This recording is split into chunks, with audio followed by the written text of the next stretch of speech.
so finally back. over. We are so back. Never been more back. First half winners lounge for sure. Let's go. What is up, everybody? Welcome to the Losers Lounge. Let's go. I mean, technically a Losers Lounge. Brutal way to start Was the it? season. I still don't know what happened at the end of that game. This is the DNVR Nuggets show presented by Bet365. Download Apparently the we Bet365 app and use the code DNVR365 when you sign up. Choose your offer and find out why, whatever the moment, it's never ordinary at Bet365. We're also here in the Toyota Losers Lounge. Beep, beep. There it is. Driven by your front range Toyota stores. Toyota, the official vehicle of DNVR. Nuggets fall to the Boston Celtics in Abu Dhabi, but who cares about the final outcome? I mean, I don't even know half the guys that were playing at the end of the game on either side. Are we even sure they lost? Are we even sure? There was a weird scoreboard thing. But here to help me break it all down, I got Brennan Vogt. Yeah, I really didn't think we'd get some score fixing going on in a I preseason know. I'm game. ready to go conspiracy corner already. Unbelievable. No, listen, in all jokes aside, the let's call it the first half and a half of the third quarter when we saw some of the real players, I liked what we saw. I thought it was fun. I thought there was good energy, and while it's a preseason game, you absolutely have to get a hold of yourself when it comes to takes. I thought we got some displays of some of the things we hope to see, so I'm excited to dive into it with you guys. There is a lot to talk about. That is why it's exciting. Over here, Harrison Wind. Hearing the lights have been turned on in Browntown. That's the word I'm getting. Good to have Browntown back, alive. Streets are open, and that was fun. I like the streets are open. The gates have been opened up, There and you people go. are flowing in. That is one of the big stories. I want to do a quick recap here really quick. I didn't take very many notes. I think it's 6 lines. Yoke got 2 quick fouls, which you knew he was only going to play like half the game, so it didn't really matter. But it was one of those things where he took a take foul. You notice that? He got a foul in the first minute of the game, and then like 2 minutes later took a take foul. Just something to keep in mind. Just something to take note of. Yoke, preseason, okay, whatever. The Nuggets did, when they went to Russel Westbrook and Nikola Jokic on the court together, they played a couple possessions with some clunky spacing. It was not going well. They call a timeout, and they roll out Hunter Tyson, Julian Strawther, MPJ. 3 of the best shooters on the roster to surround him. Very interesting note. We'll talk about that. Michael Porter Jr., 10 points, 4 or 5 shooting in the first quarter. First Porter quarter of the season comes in the first quarter of the preseason. What There a you treat. go. Was that a Porter quarter? 10 points in a quarter? I thought we said 12. I don't You guys remember are going to have to get that. this sorted I don't out. remember that. Russ missed a couple shots at the rim, but made a couple threes. He had 3 threes tonight. His first shot as a Nugget, a kick out from Yoke for 3. Perfect he takes way to it, start. drains it. It was pretty hilarious. Christian Brown's defense on Jason Tatum just locking up. There was 23s attempted by the Nuggets as a team in the first half. That's going to be a topic of discussion. And then in the second half, you go to the bench, but what bench specifically? Westbrook and DeAndre Jordan, 1-5 combo. And then you space it with Strawther, Hunter Tyson, Dario Saric. That's really the whole rundown, just because I thought those notes were the ones that were most interesting. Of course, there's a lot of meat on the bone to talk about. But let's go to our Red Hawk Roofing big takeaways. Oh, so good to be back. It is so good to be back with the fellas. You want to start us off, Harrison? What's your big takeaway? Sure. I was really encouraged by Christian Brown tonight. This morning. Well, tonight in Abu Dhabi. I thought Christian Brown played really well, specifically on defense. Yeah. That's going to be, I feel like, what we're initially focused in on most when it comes to him and replacing KCP in the starting lineup. Defensively, I thought he looked really good, and he guarded Jason Tatum really well. And I think you saw where Christian Brown has an advantage on what KCP bring defensively. He's just more physical. He's bigger. He's stronger.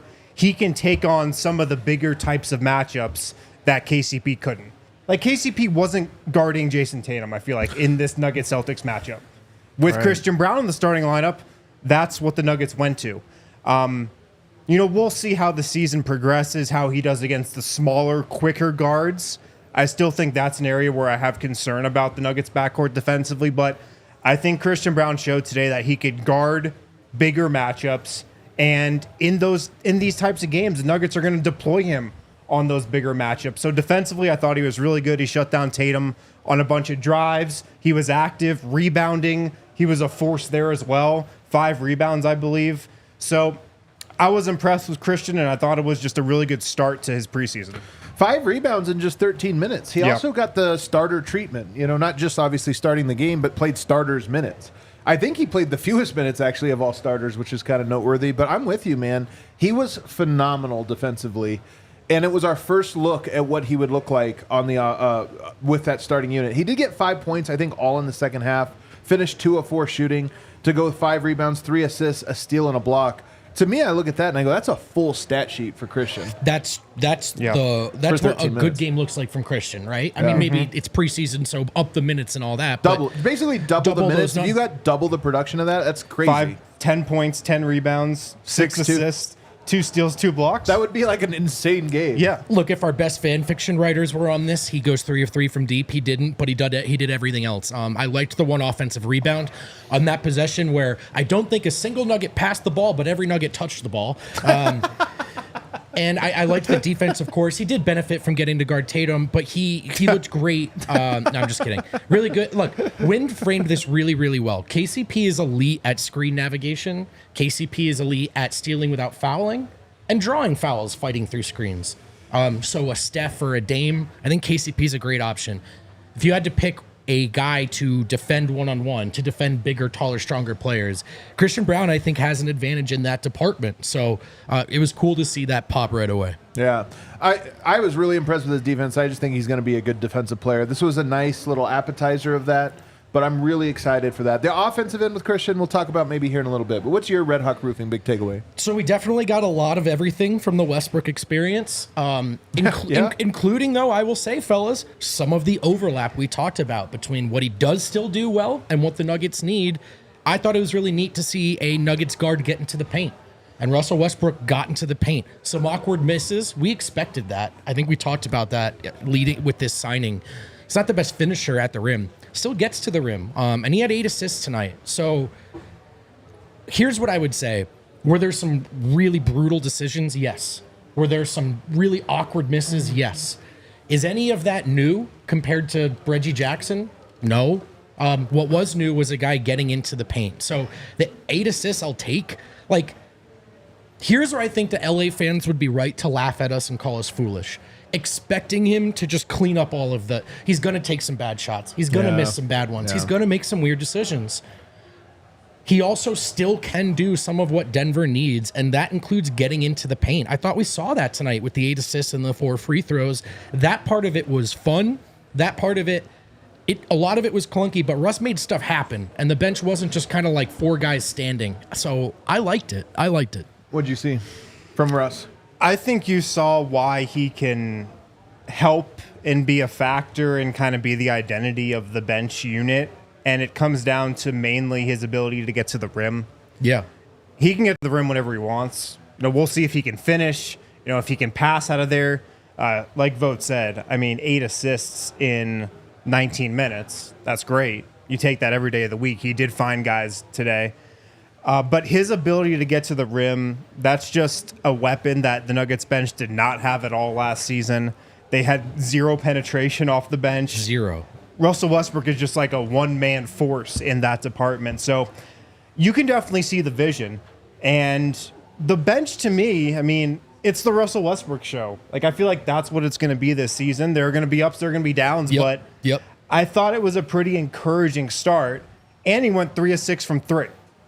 You get that, and you take that every day of the week. But I almost like, too, that we saw the warts as well, because this isn't, we're going to see them all year. It's not, you're not holding your breath for Russ to be perfect every time. But what we saw is like, okay, that stuff comes with it, but what also comes with it is something that Denver was missing. So that's, I don't think the most important thing to keep coming back to for Denver is that it's a low bar to upgrade backup big, backup point guard. It's a low bar. And I liked some of what we saw tonight, even if a lot of it was bumpy. Yeah. He had good activity, good pace. Yeah. He played fast. Those are things Denver didn't have with its backup point guard last year. There you go. Let's take a look at his shot chart here because he was 3 of 10. All 3 of them were 3-point makes. And then you look at all of his misses at the rim, and then on that right side, he makes them on the left side, which is kind of a funny little shot chart here. But really, it's the shots that he got. 10 shots, first of all, is a lot. How did that rank amongst every player on the team? I think it's tied for number 1. For the most with so Aaron him Gordon. And Aaron Gordon both take 10 shots, tied for the most. Here's the thing about Russ. I actually think for him, For me personally, this game was maybe more discouraging than encouraging. Personally for him, like, what did Russell look like? The missed shots at the rim, some of the decision making was just kind of wild. Like, you watch it and you're like, oh my God, that was an insane decision. But I think the greater impact, like you look at that second unit and at least had a point every possession. Sometimes that point was a little crazy, but you know what? The Nuggets in previous seasons, they haven't had a point. That's so right. even if it was less crazy, it was also less effective. So with the Westbrook thing, I think for sure you got the full spectrum. The entire roller coaster that it's going to be. Made some phenomenal passes, set the table well, grabs 8 assists. The speed, the tempo, the intensity, all of that was up. And by the way, I thought it was up for the Nuggets as a whole, especially in that first half. That was a high-intensity game for a first preseason game on the other side of the globe. But Westbrook individually, definitely, without question, is going to lead the Nuggets this season in plays that make me go, what the heck was that? I sit next to you for a lot of games. I just think we all said that a lot about Reggie, too. I think we say it more for Russ. I think we're going to say it a lot more. Reggie but he just also didn't try as much as Russ is going to try. Sure. There's more good and more bad, I would say, from Russ. Totally agree. Yeah. Completely agree. I don't think there's going to be any night where it's all good. There might be some nights where it's all bad. But again, it's like I think the question is, does he bring something new to the bench? And I do think we can say unquestionably. Yeah, I was pretty encouraged by his game and overall the bench too. See, that's the thing is I was actually very encouraged with the bench there you go. As a whole. And maybe that's even my big takeaway for me here is that while Westbrook was up and down, and it is going to be frustrating that I would love him to cut out 20% of the bad decision-making because I just think that would be the difference between him being a real positive impact player, you know, like a major impact piece. But as is, even with the decision-making, the bench had him creating in transition and in the half court, just getting to the paint. The bench had Dario Saric, who I thought did a very good job in this one. We even got a Hunter Tyson sighting. Julian Strawther, I thought, took a little bit to warm up, but then once he got warmed up, 11 points for him. He started to do some stuff. You just look at it and you go, this bench feels like it at least has the potential to be more just something, to have an identity, which is something it's lacked, I think, for the last couple of years. And it just makes way more sense this year with the personnel than last year. Yeah. You know, Russell Westbrook as the fulcrum, a guy who can get into the lane, get penetration, make stuff happen. You got two shooters, Strawther and Hunter Tyson, on the wings, and then Saric is kind of a do-everything guy down low. You can see what the bench could be. Yeah. Like, you can envision a bench that can put together some productive offensive possessions one after another, which they couldn't do last year. So that's what's encouraging to me, and like the most encouraging thing about the second unit right now. You can see the vision. You know, you can see a bench, even if Michael Malone doesn't stagger a lot, that can hold its weight a little bit, I think. Yeah. It is interesting, even just looking like Julian Strawther today goes 4 of 8, 1 of 3 from the three-point line. He did have, it's wild. He had a great make. He had missed the whole rim. Like he's gonna kill a cat with a missed three. Just I don't knock understand it right it, off man. a ledge, dude. He's a good shooter. I don't know how you miss shots that bad. And when they're in, you're like, this guy should shoot 10 times a game.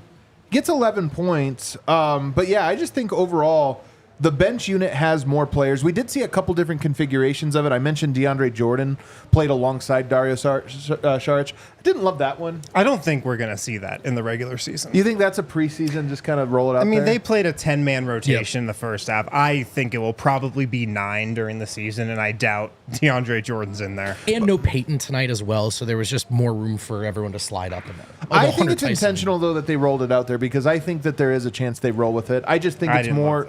Well, I just think that they're going to try that to see if it works. I don't think it will work. But I think they're going to give it the preseason. Well, I don't think that's the last time we'll see it in preseason. Let's put it that way.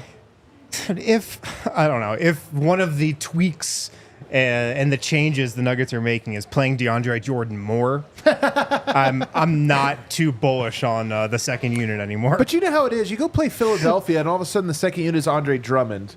You know, we just know Malone's like, I remember what happened when we let Zeke go out there. 9 offensive rebounds in one stint. We're not doing that again. Yeah.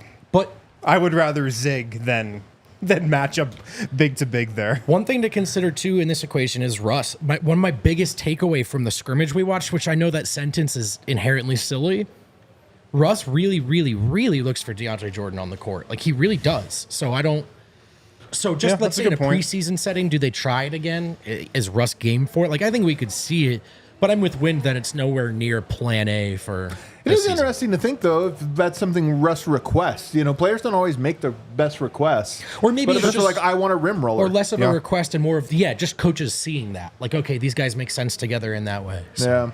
Yeah. Overall, I do think Christian Brown, the bench, Russell Westbrook, obviously part of all of us kind of have the same takeaway, which is that second unit had a lot of intrigue, and we keyed in on maybe different areas of that second unit. But let's take a break, and on the other side, let's get to the starters.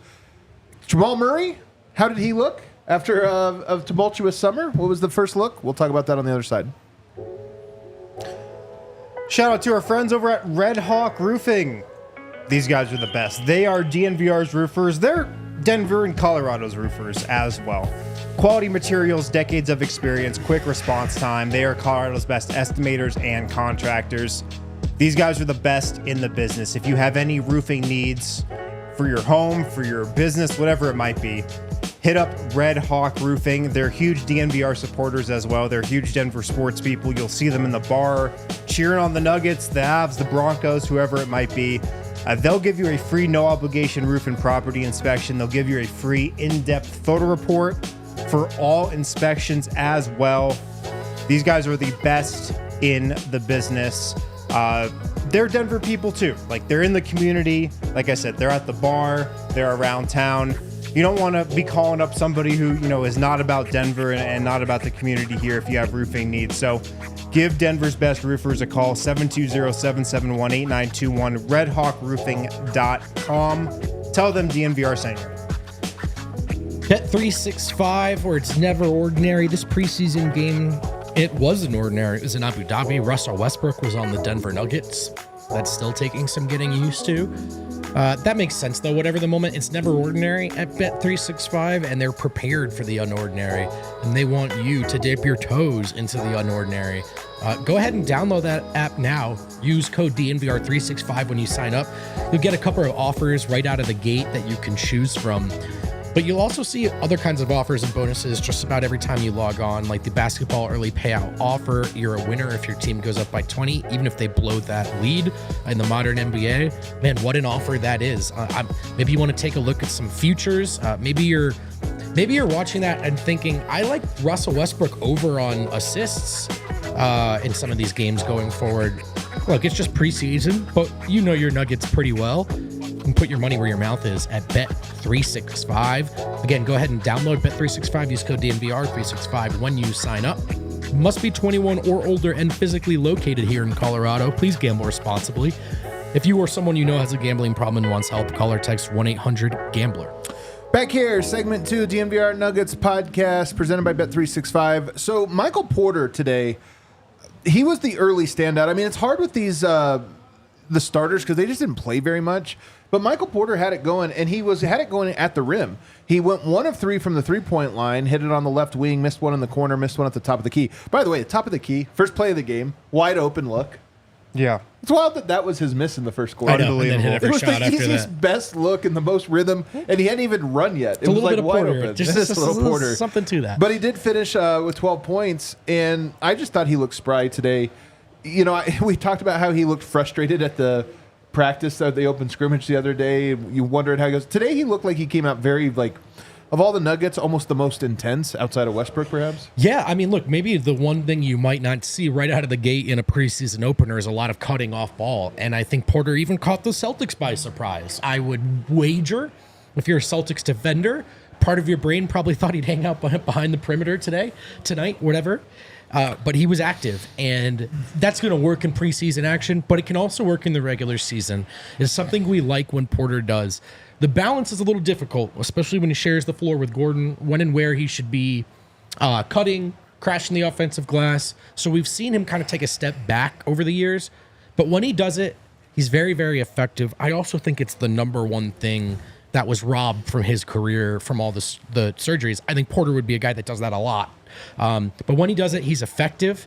And again, like Boston, it's hard to match up with Gordon, Porter, and Jokic height-wise. Boston seems okay putting shorter guys on Porter. It usually works. One way to take advantage, cut hard to the rim. Jokic finds you over the top. Life is easy. Also, I'm so curious to see how, remember he mentioned working on that. Yes, Shorter that's guys right. trying to get into space. And I'm really curious to see, like, if there's any improvement there. It's such a specific thing. Yep. But it would actually be meaningful. And also, by the way, I thought the starters looked big overall. Well, we've been on muscle watch with Michael Porter since media day, and he looks big out there, man. Yeah. Like, he's got bulk to him. And you have Yoke and AG, who looks really good, and Michael Porter on that front line. I mean, you just have such a size advantage there, and Denver knows it can use that to its advantage. Thought Porter looked good. You know, he's moving really well. Seems like he's in really good shape. All the stuff he said about conditioning and, you know, how he was really focused on that over the summer. Yep. He looks like he's in great condition, just absolutely ready to go. And, like, we know Michael Porter is a professional, man. He's in the gym all summer. He's an absolute workout warrior. And I'm just really happy because he looks ready for the year. And I think he's just ready for a great season. I do too. I think I definitely think so as well.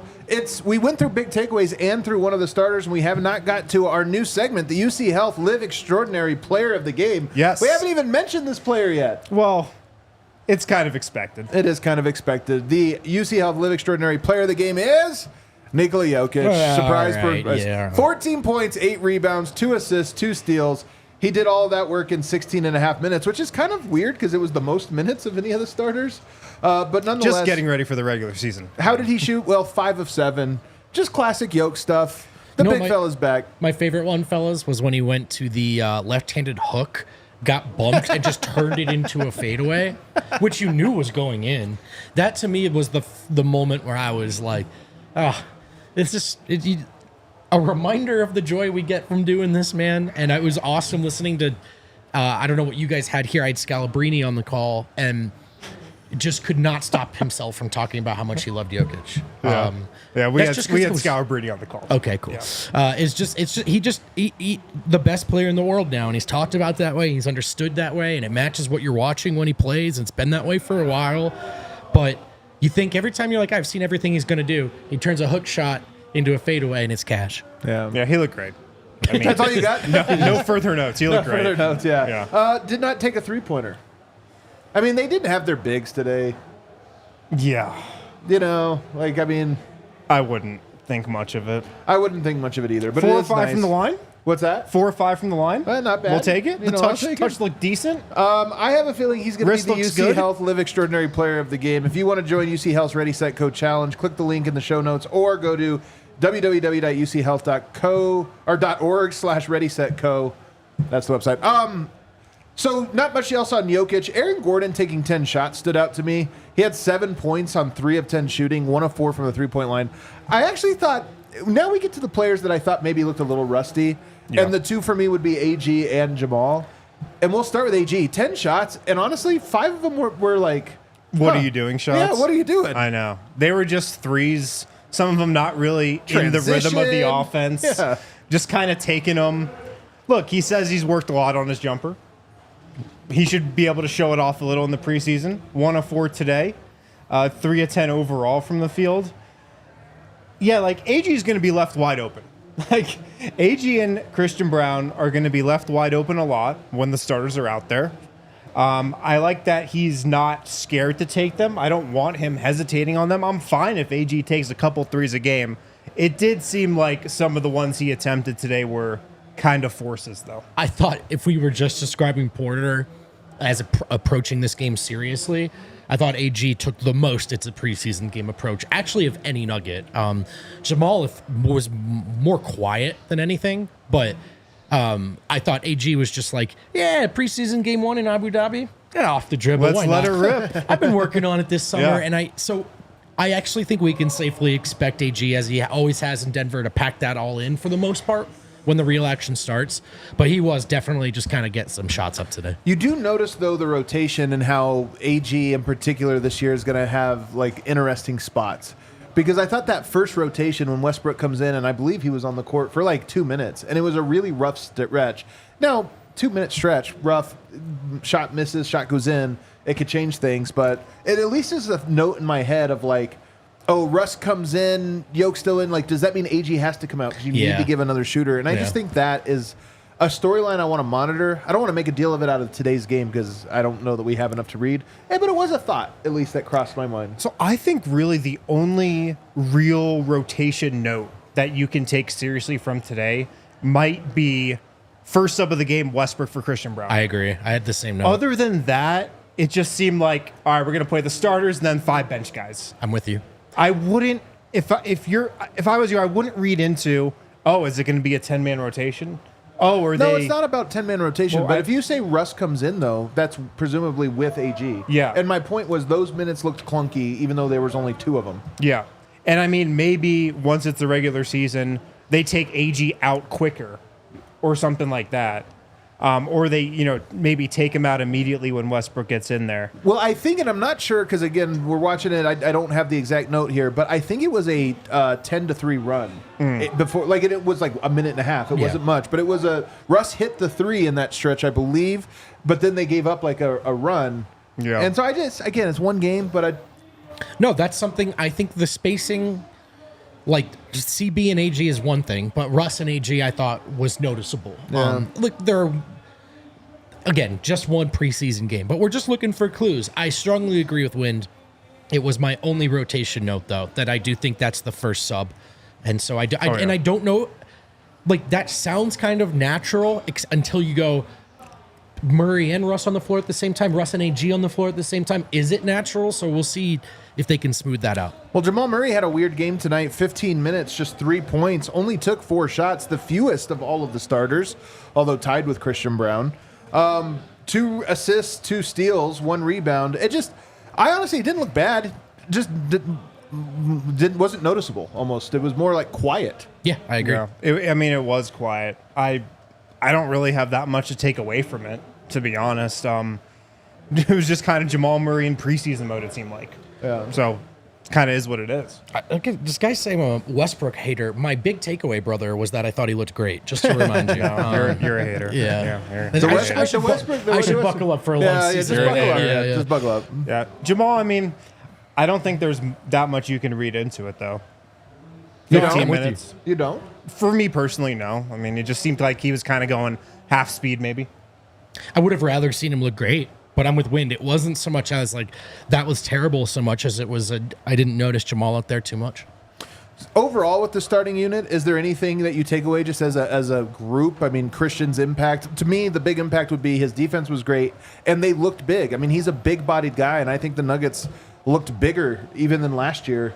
And that's kind of my real notes here. And then Yoke, I said this when we watched the scrimmage. 5 minutes, he took every shot. Literally every possession down was Jokic. And I just remember being like, is he just becoming more aggressive? Tonight I thought he was pretty aggressive too. So I don't know. Maybe this is the most aggressive year from Jokic.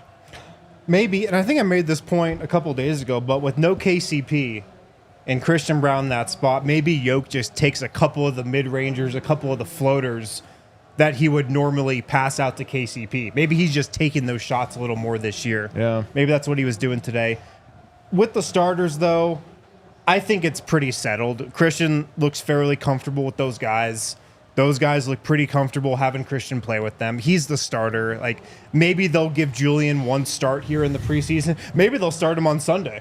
I actually wouldn't be surprised if Michael Malone started him on Sunday just to play up the competition aspect of it. I could see it. To me, it's pretty settled. I think Christian's a starter. Yeah, this is, I think, our fakest position battle yet. It probably is. More fake than the Will Barton one? Was that Torrey Craig? So maybe Malone. Yeah, no, because I don't know how fake that was in Malone's mind. I don't think anyone had told Will, but no, I think I think it's Christian. And you know what? I kind of liked the fit. Something to watch is just how they guard him, how much space they give him, but like we said earlier, it was cool to see Christian do Christian stuff right out of the gate. And against, preseason action, but the Celtics are a good team. There's a reason these two teams went to Abu Dhabi. This is the showcase game. And I thought for 12 minutes we got something close to real basketball. So, yeah, there you go. All right, let's take a break on the other side. Hunter Tyson gets on the board with a couple of buckets, and more importantly, was kind of a key piece of the rotation tonight.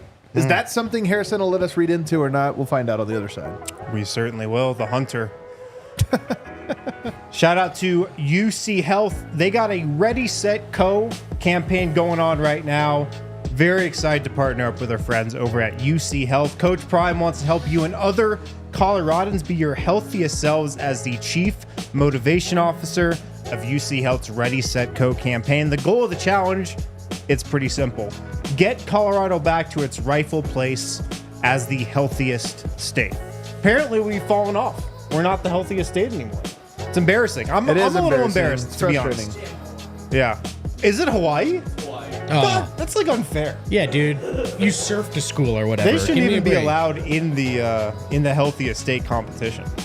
Here are some talking points to keep in mind, some focus points to keep in mind when becoming your healthiest self. 8 hours of sleep is the magic number. Make a good night sleep a priority. Put your phone down when you go to bed. Try guided sleep apps as well. If you want to join UC Health Ready, Set, Co Challenge, click the link in the show notes. Go to uchealth.org/Ready, Set, Co. Toyota is the official vehicle of DNVR, and it's an easy fit. They sponsor a lot of the sports teams here in Colorado. Of course, proud partners of the Denver Nuggets and Toyota Colorado. It just feels like a fit. Trucks have always been a part of Toyota's DNA. For generations, they built durable legends destined for greatness and perfect for Colorado. Not a description of Nikola Jokic. That's a description of Toyota's trucks. They've got all-wheel drive options, four-wheel drive options. They offer more low and zero-emission vehicles combined than any other automaker. In 2024, we've got a lot of different types of Coloradans living in Denver and Colorado. No matter what kind of Coloradan you are, there's a Toyota for you. So do yourself a favor. Visit your Front Range Toyota stores at a location near you. AutoNation Toyota Arapahoe in Centennial, Corwin Toyota in Boulder, Groove Toyota in Littleton, Mountain States Toyota in Denver, Stevenson Toyota East in Aurora, and Stevenson Toyota West in Lakewood. Toyota is a proud partner of the Denver Nuggets and the official vehicle of DNVR. So when you go with the all-bench lineup, the Nuggets were putting out Dario Saric, Vlatko Cancar at power forward, which we like, even though I thought Vlatko's game, we'll talk about it in a second, but a little rough, a little rusty today. Hunter Tyson alongside Julian Strawther. That's two great shooters, and then you get Westbrook. Vlatko Cancar and Dario Saric combined make one good shooter, so it's almost like you have three shooters on the, two half shooters and two full shooters. But first of all, we'll just talk about Hunter's game. He, I thought, looked a little nervous early on, but then finally knocked down a three from the right corner. What did you see from him? I agree on the point about him being nervous. He looked a little shaky initially, then settled in, I thought. Hunter Tyson, he's a guy whose stock is definitely up so far this preseason and training camp. He's taken advantage of the Peyton Watson injury. I mean, that's the guy who I think would normally be in that spot, but he's out with this hamstring injury. And, Hunter Tyson, all the reports that we've heard are, he shot the ball really well at practice and in training camp. And he comes out and hits 2 threes today. 2 of 3. Him on that second unit, specifically next to Russel Westbrook, it makes some sense. Russ, he needs some shooters around him. You get Strawther and Hunter Tyson out there. What I liked about Hunter Tyson today was he wasn't afraid to let it fly. I don't think he really passed up that many shots. 2 or 3 from 3 in 18 minutes. That's nice production off the bench. He looked to let it fly, and that's what he's got to do in that role. If he's out there to shoot. And with how the second unit is shaping up and who Denver has available right now, you can make the case that he fits pretty well there. I just think this is an underrated or unbelievable kind of zombie moment here for Hunter Tyson's stock. Guys, coming out of training camp, kind of thought, yeah, maybe not. Might not happen for Hunter Tyson here in Denver. And now all of a sudden, this Peyton injury has opened the door for Hunter Tyson to put himself right on the bubble of the rotation. Malone said explicitly, when he really didn't have to, that he's going to consider Hunter Tyson playing more this year, even sometimes rotation minutes, not just garbage time, because the team needs more shooting. From that standpoint, the logic is airtight. Hunter Tyson is a shooter. They could use more of it. And if Peyton's out, he's the next guy up. But I'm just kind of almost, I I'm blown away here at like what a position Hunter Tyson's in to play, when to me about a month ago it felt like that door had shut. Well, we had talked about it actually this summer about the chances. Just logically, if you look at it, they don't have shooters, and he's a shooter. So if anybody was going to elevate, it would be him. And him making shots was meaningful because obviously we'd most recently seen him missing shots at Summer League. Yeah. The one he hit first was not an easy one. It was kind of a quick trigger, had to get it up there and rinsed it. So I was encouraged by that. But I'll tell you what I most think about when I watch Hunter Tyson play. That second unit made sense because of his spacing. But we know Peyton Watson is likely the guy that goes into that. Not a great shooter. And I think they're right at the line of a proper spaced lineup. So either, in my opinion, Hunter Tyson is going to play in Vlatko Cancar's spot, or what happens with Peyton Watson? Like, where does he fit? That is what I thought about when I watched the spacing and what they needed out of him today. How do you feel about that? Where's Peyton Watson fit into this? I'd like for him, and I'd prefer to him to fit somewhere in it, because I feel like he has to. Yeah, that's what I'm saying. Just who Peyton Watson is and the trajectory he's on, you've got to get him in there. Like, he's got to be in the rotation, I think.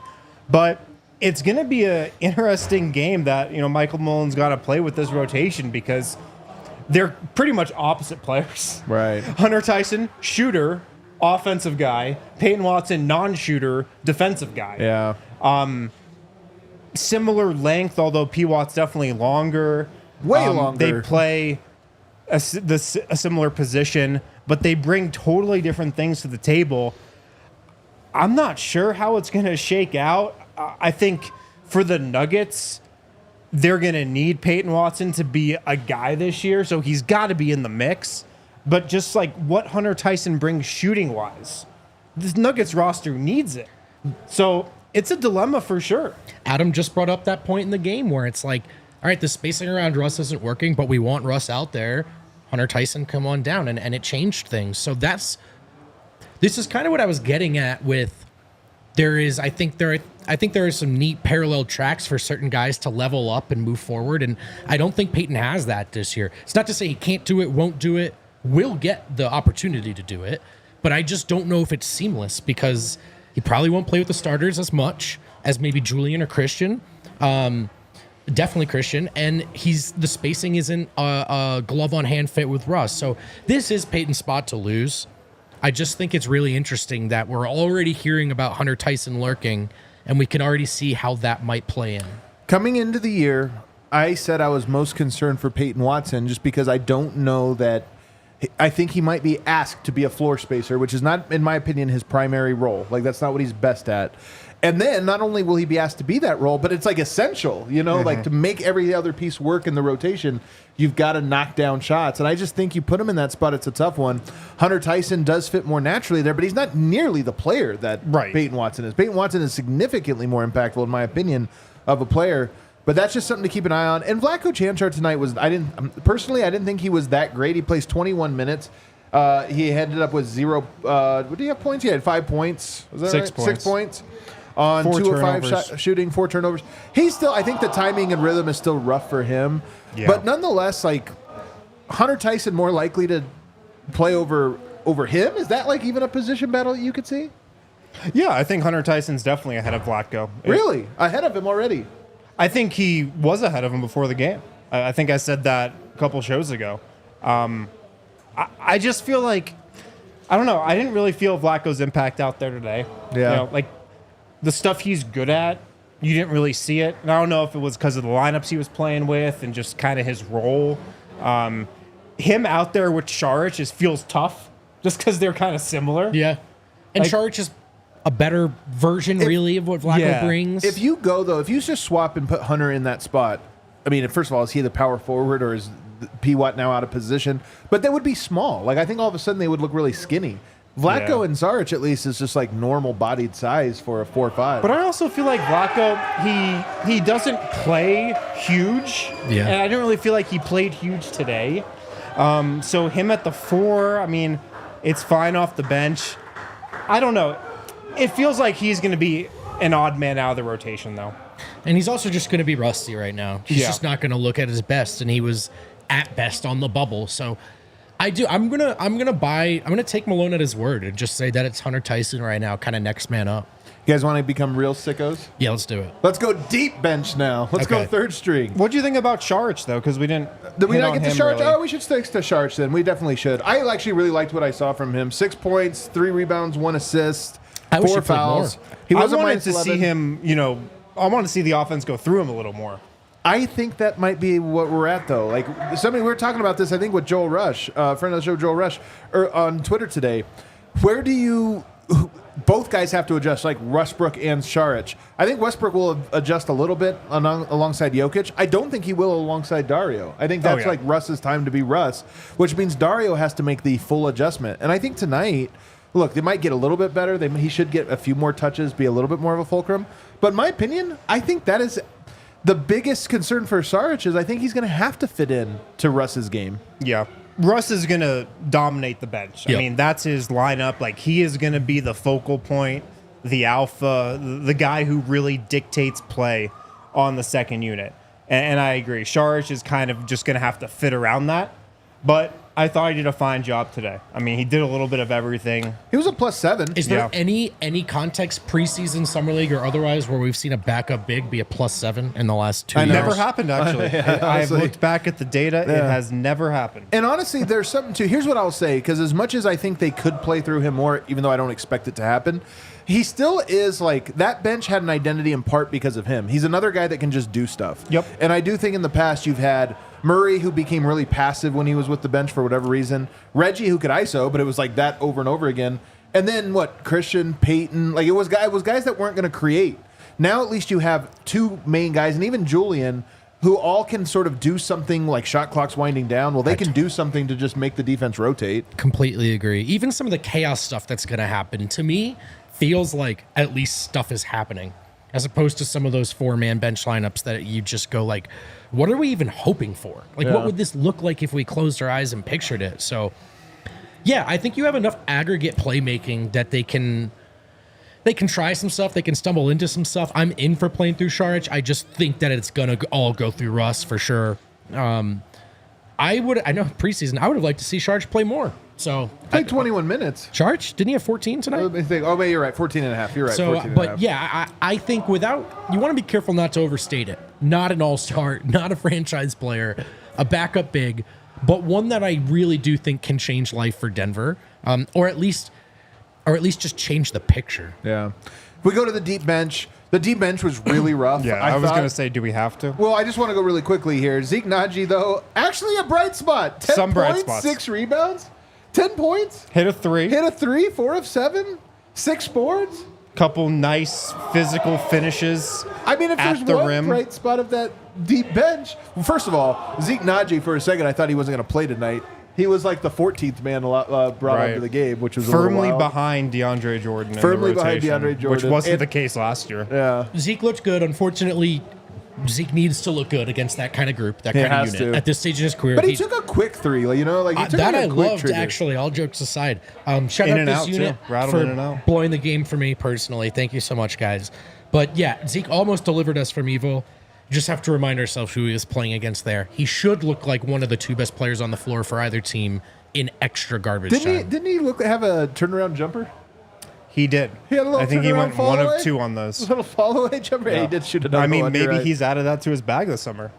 We're joking, but in all sincerity, like, compare it to Pickett, because him and Pickett have been in the same boat, which is to say, I think they've just been beaten down. Yeah. All lost confidence. They don't even work out in the Nuggets gym despite being here. They work out outside of it together, which you can read into what you will. But for him, like, you look at Pickett, who looked like even more like a beaten dog. Well, I You mean, know, he was a minus 15 in 15 minutes. But yeah, That's tough. no confidence, no role, no anything, whatever. And Zeke, who we have seen look like that in the past, I at least thought today he went out there with like sort of an effort mentality. Sure. You know what I mean? Just Sure. like with the 3-pointer, I'm kind of open. Yeah, I'll just let this thing fly. Yeah. Which is, for me at least, it's actually encouraging. Yeah, he had some good moments for sure. 10.6 rebounds. Definitely filled it up in those 12 minutes. He was aggressive. Like, Yeah. he was aggressive. Trey Alexander, 1 of 5. He goes for 2 points. I'm sorry, 3 points and 4 rebounds, 2 assists. Any notes from him? I mean, that There was a 10-minute stretch where Pickett and him were the 1-2 on the court, and every possession went to the buzzer. Nothing was created. You don't think they were just looking for a great shot? I think they were looking. I don't think they found one. Yeah. So it's kind of tough to grade him. I don't have a ton of notes other than he's a two-way guy. But we had talked about, look, if Westbrook is hurt or Murray is hurt, are they just going to go no point guard? I mean, so to me, I think he is worth just mentioning, monitoring his progress. Yes, but in his defense, here's your unit. Trey Alexander alongside Jalen Pickett, Spencer Jones, Zeke Naji, and Jameer Young. So, it's hard to... Spencer Jones not afraid to let it fly. He certainly had that air ball. I did notice that. That one was way off. Jamal Murray had an air ball, by the way. We forgot to mention. Yeah, did he have two or just one? No, he just had one, but Spencer Jones had an all-timer. Yeah, an all-timer. Those are the notes. Any other notes here? I mean, the 23s in the first half calmed down in the second half. Is there any other big just notes from this game that we didn't hit? I mean, Westbrook is the Nuggets' sixth man, if there was any debate, which I don't really think there was. I mean, he played 19 minutes. That was more than all the starters. He's going to be the first sub. He's going to play a lot with the starters in that Christian Brown spot. So if you're thinking about roles and rotations and whatnot, I mean, Westbrook, he's going to play a ton. He's going to play a massive amount for this team. I just feel like we might be talking about spacing a little more than we have in the last two seasons this year. Not something they can't overcome, navigate. Maybe it's all necessary for the next evolution, but that for most configurations of the starting unit, we didn't worry about that too much, and it might come up this year. Yeah. Let's take a quick break. On the other side, what do we hope to see in this next game? What do we expect to see? As well as a couple notes, including a potential Serbia game. What? I know one MVP who's asking for it. You'll never guess. Good tease, boss. A lot's changed over the years. One thing that hasn't, Miller Lite. The great taste of Miller Lite, the original light beer. And to this day, it is still the best one. The best light beer out there. Miller Lite. It has more of the taste you want, less of the stuff you don't. Perfect for any occasion. Times change, but you can always enjoy the great taste of Miller Lite. Miller Lite keeps it simple. Undebatable quality, great taste, only 96 calories as well. It's the beer that strips away everything you don't need and holds on to what matters most. A light beer that actually tastes like beer. What a concept. Less filling, only 96 calories, and it's the original light beer. They've been doing it since 1975. Since 1975. Why change? It's a great light beer. Enjoy the great taste of Miller Lite. Tastes like Miller time to get Miller Lite delivered right to your door. MillerLite.com/DNVR or find it pretty much anywhere that sells beer. Celebrate responsibly. Miller Brewing Company, Milwaukee, Wisconsin, 96 calories per 12 ounces. The DNVR Bar is home. It's your home for watching Denver sports, and you already know that the fellas here and the rest of the team are bringing you content, but there's more to it than that. Make sure you're dialed into the DNVR events. We're always hosting things at this bar, out in the city, pertaining to Denver sports. We want to bring the community from online into real spaces. We're going to be at the Basketball Social House tomorrow, fellas. A little 3-on-3 tournament. Oh, can I give a tease? Yeah. We have a fourth player playing on our team, and I will just tell you one team he used to play for. Okay. Partizan Belgrade. Oh, hang on. You got a ringer? Is it PJ Dozier? You gotta stay tuned. Gotta find out. Yes, that's right. Teaming up with a former Partizan legend. Thank God, because I'm going to need a sub quick. But it's not just DNVR Nuggets here for the Broncos crowd. Tailgate season is here. You're going to want to kick it at the best tailgate in Denver. Of course, you know the Buffs are taking over Folsom, as well as doing their own tailgates. Avalanche is launching their takeover packages. And look, for the Nuggets stuff, I'm just going to brag. We sell out quickly, guys. We really do. So if you see something that you want, jump on it quickly. Make sure you're checking thednvr.com/events so you don't miss tickets to the Basketball Social House or the takeovers that we're going to launch as well. thednvr.com/events or follow us at DNVR_sports. Also, RSVP to Ariana at the bar. That's right. That's right. Tarot readings. That's right. Coming up, it's on the 15th. Yeah, against OKC, the preseason game. She's going to be here in person at the bar doing tarot readings. So RSVP to that so we know who's coming. and it's going to be a fun event. It really will be fun. She'll be doing tarot readings. You can just donate to her while you're here. She'll do quick ones, and then she's also doing the show. She's awesome and like a cool person in the community. Talking about this next game, so they play again on Sunday, bright and early, 8 o'clock. I'm told we will be open. The bar will be open. 8 Only o'clock. one day of rest. Only one. I mean, come on. I mean, that's all God needed. That is all he needed. So that will happen on Sunday. If you want to come, we got our breakfast, our brunch menu, so you can come in and watch that game here. I am not going to make a big deal of Jamal Murray's game because I don't think it is a big deal. But I would like to see him play well here pretty soon and like be explosive. And I would love to see that in the next one should we get it. So for me, that's the big thing is if he has a bad game or another quiet game or whatever, I'm not going to panic or anything like that. But every time we see him play well is going to feel a lot better. And it didn't happen necessarily I know. today. One just banger performance from Jamal Murray in the preseason would feed families, as the kids say. Like that would do a lot for us. Just calming whatever nerves anybody has, just settling us down. Okay, like we know what we're going to get from Jamal Murray.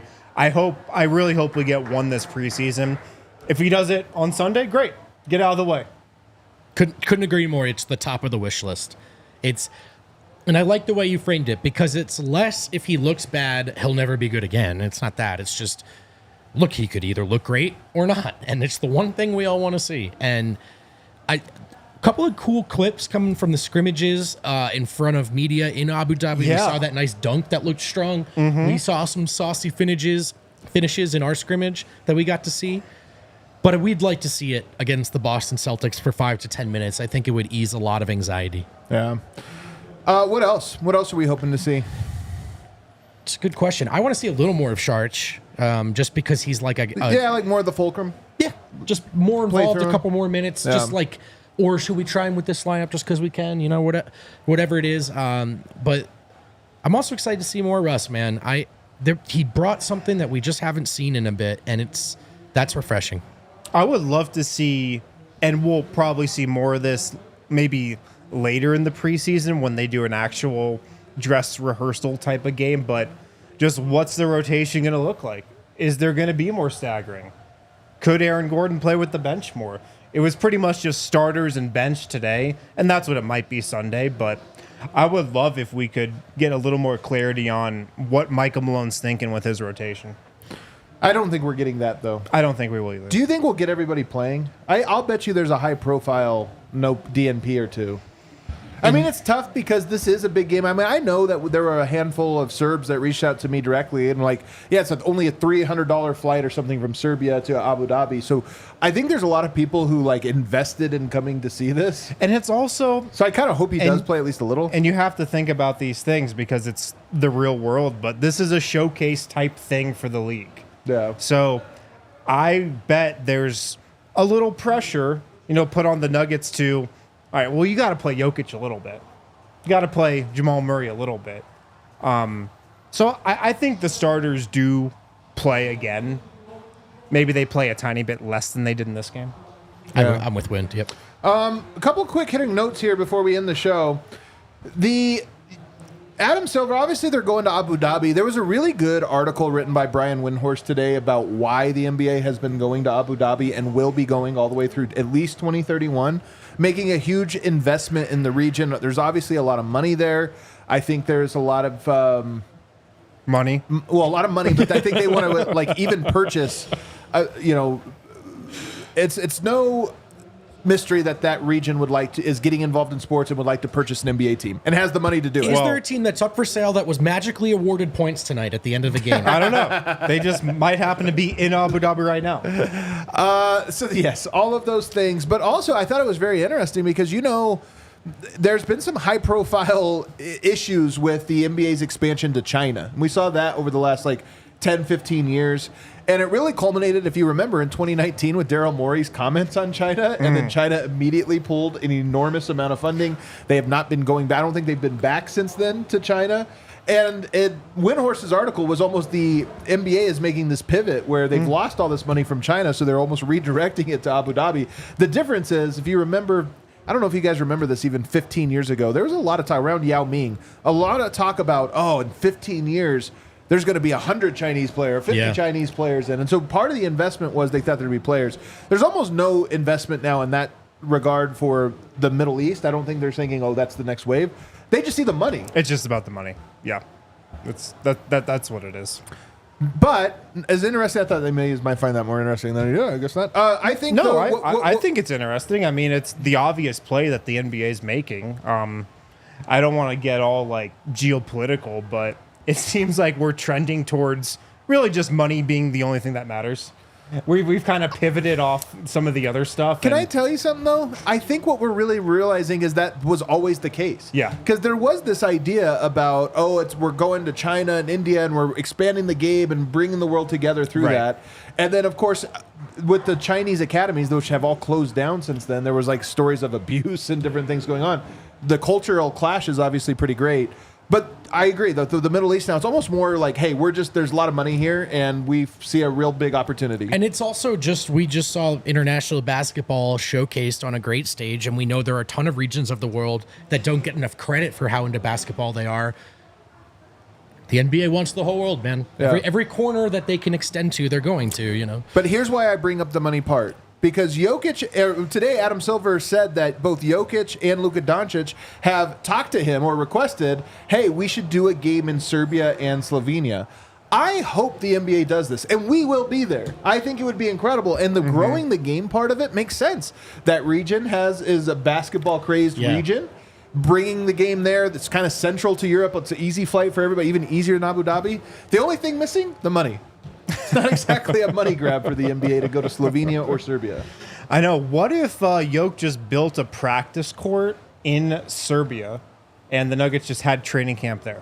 That would be a really... culminating in a game in Belgrade. By the way, he kind of did for KK Mega, right? Yeah, that's Is that true. what did I say it right? Yeah. KK, Kakarski Club. That gym, nicer than the UCHealth practice facility. But Nice gym. not the money, but you do Shout have out the UCHealth. two... I think most talented players in the world who like that region loves basketball, but they love European basketball. They also, of course, they love Luka and Jokic, and our friends. They would love a game there, though, man. But that's what I'm getting at. Like, and our friends stay up with us late to watch their guy. But there's still some merging to do of the Balkan basketball culture and the NBA. These are different worlds still. And so taking advantage of the fact that Luka and Jokic are two of the three best players in the world still makes sense to me. Oh, yeah, and it would be Mavs Nuggets. Like, it would have to be. It would have to be. And you do two games. You do one in Denver, one in Serbia, one in Slovenia. And then come back and do one in Denver and one in Dallas. Screw it. So I would love for this to happen, and I honestly think it should. I'm curious from our Serbian followers, what would the atmosphere be like for those games? Because obviously you get a Partizan game, you get a Red Star game. Those are fanatics. You get the Derby, it's fanatics. We saw the Serbian national team play Greece in that qualifier. Fanatics. Energy was insane. Would it be like that for a glorified exhibition? But probably not. I don't. But also at the same time, when else do you get to watch an NBA game if you're in Serbia or Slovenia? So I'm very curious what the atmosphere would be like for that. It would be a way better atmosphere than you're obviously getting in Abu Dhabi, where it's just a pretty tame crowd, I would assume. I mean, I wasn't there. I'm assuming it was a pretty low-key crowd. Yeah. Serbia would be a lot more raucous. I doubt you're getting the passion that you get for an international game or a club game there, though. Can you imagine how much fun we'd have? Yeah, that's back to Serbia. That's what I care about. Back to Serbia. That's where my head's at. For like a whole week to do, like they're out there doing the camels, like doing the whole thing. We would do an even better week for us personally. We would have more fun in Serbia than the Denver Nuggets. So it's actually possible. I think you're right. That would be the one scenario where they'd be like, "All right, let's call these dudes." You're like, Zeke, we'll show you some We'll stuff. show Come you, on, man. come on. Right. Yoke, you want us to show you some hidden corners of Belgrade? You want us to take you to the best seen this splav? one yet, Yoke? You haven't been out to... This is the one that Vogt got kicked out of. What was the Frank Zappa? Yeah, that was my one. Didn't play a single Zappa song. Oh, the Frank Zappa themed swap? Just a themed club. Yeah, that was interesting. Threw an EDM mix on American music that's 20 years old. Yeah. Well, we could have gone to a nicer splav, but I don't... Do you remember what happened? Were we the target I don't audience for remember that splav? Maybe. I don't know. Like, oh, the DNVR guys are coming. What are they like? Frank Zappa. Also announced today, the NBA is inducting fans into the Basketball Hall of Fame. D-line? I don't even want to berate this because the whole internet was already having kind of fun making fun of this, but it is one of those things where I feel like the people in charge of the NBA are least in touch with what people like about the NBA. You know? I know. Was anybody asking for this? Nobody was asking for it, but we're Was getting anybody it. like- Also, it's the Jimmy Goldstein. I think they're calling it like the Jimmy Goldstein. I mean, he doesn't come with any, issues or anything. Yeah, but he's all, I was gonna say he's kind of a weirdo. Like I thought he weighing got women canceled secretly and as then they he walk came into back. his eye. You know what? But he dresses funny. So My I'll, favorite was when the NBA, everyone was like, please fix League Pass. And they were like, what if you could watch an NBA game, but it was Spider-Man instead? That's not true. And you're like, bro, for who? That's so true. Yeah. They're little toy soldier guys walking around. And you're like, all right, this is really dumb. We got any super chat skill? Yes, we do. Exquisite Nugget. Bruce Brown, next one. Or BB, next one. Dad's B-Day. No Adam, Russ vibes over Jamal. We got through it. Cedric. None of us knew what that meant in any part. Nugsy Bogues. Is it good that Westbrook was 3 of 6 from 3 because it means he's good, or bad because it reinforced behavior we don't want to see? Also, Trey is awesome. Look, he's going to be left wide open. You've got to take some of Yeah. those threes. Russ having a career year from 3 would be fun. Let's just Getting fire his him up. confidence up, I think it's a good thing. I will say Russ starting 3 of 6 from 3 is the objectively funniest way we could have started this journey Totally. together. BJ Malays, stoked for another season. Not long now till Yokemas. It isn't long till Yokemas. How many more shopping days? 65 shopping days till Yokemas? Bubbles buzzer beater. Hunter Tyson game high plus 13, but 6 personal fouls. I did not see that he fouled out.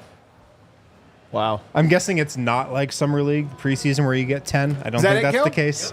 You just get Kappa 6. Club sounds amazing. I like it. My guy Vlada, man. It Always was fun. great vibes. It was a Vlada, fun night. A+ S tier in the Toyota chat. Oh, you Our guys are guy. great. The chat's ready for a great season. Man, we're all ready for a great season. Let's do it again. Bright and early on Sunday morning. Why not? Why not? Nuggets play against the Celtics. Thanks for hanging out. Throw us a like. We'll see you on the other side.